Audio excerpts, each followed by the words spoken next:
This season heralds the dawning of new wigs and gowns in Nigeria, and beneath the smiles, hugs, and high fives lie a myriad of emotions. Each of the newly called lawyers has a different tale to tell. As he wears his smile graciously in the hall among others being called, FK cannot contain his true joy. He has been fortunate. Hailing from a privileged home with caring parents, he had access to funds, food, clothes, and much-needed academic materials throughout his university days until now. His employment is guaranteed, as his parents have made all arrangements for him to join the family's successful law firm. In his mind, the future shines brightly. On the contrary, TT smiles amidst the struggles he has endured. Poverty punctuated every step of his studies. From a humble background, his parents struggled to raise funds for him. Despite their efforts, they never managed to raise enough. To survive, he engaged in odd jobs, assisted his affluent classmates with chores, and sought financial assistance from friends and relatives. He recalls the frustrations of borrowing suits, shirts, ties, and shoes for law dinner functions. He sits here, assisted by the support of his community. It was a challenging journey, devoid of godfathers or godmothers to offer him a soft landing. Yet, he remains determined and optimistic that with focus, integrity, brilliance, and hard work, he will succeed and break the poverty chain in his family. Just like many successful lawyers he knows.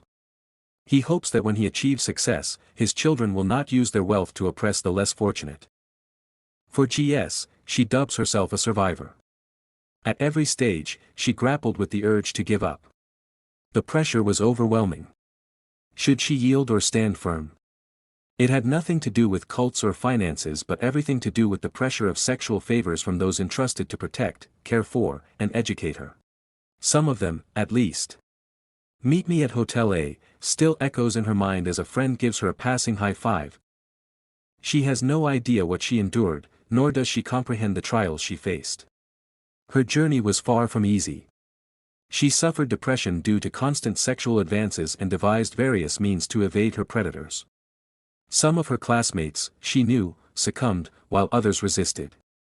As she sits, smiling, she is grateful to have made it, but she acknowledges that her mission is far from over.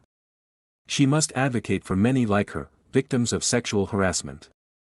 However, she is grateful that with her certificate, she can send a message to others: they don't have to succumb. AY recognizes that the struggle persists, fueled by her disability. To her, discrimination has become a part of her life. She endured mockery and dismissal at the hands of many, including friends and family members. What future awaits a disabled person, some would ask. She is perpetually troubled by the lack of access for people like her in public and private institutions. She has concluded that to many Nigerians, people like her are invisible. Yet, she is thankful to those who supported and encouraged her, including HS, sitting beside her in the graduation auditorium. HS, who battles sickle cell anemia, faced her own trials and rejections. Through it all, they persevered.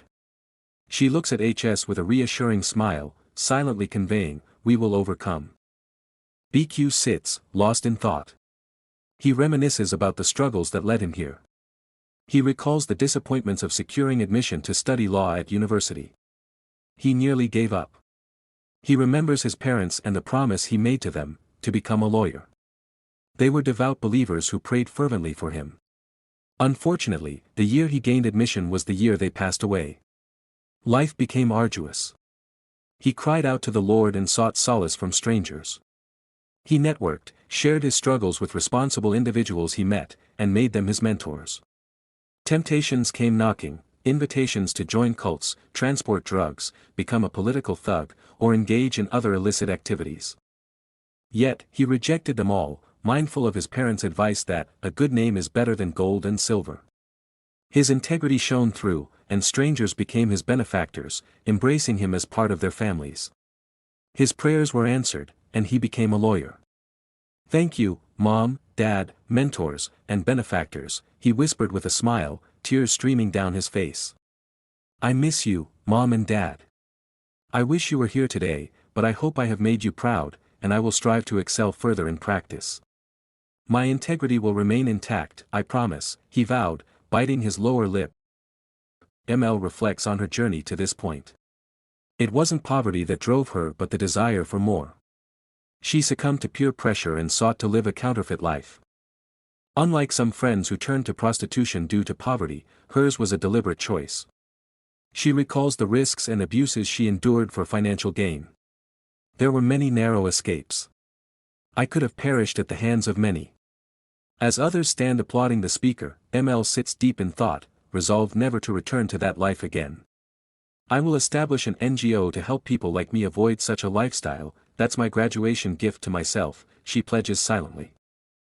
DY, on the other hand, is simply grateful that everything unfolded smoothly.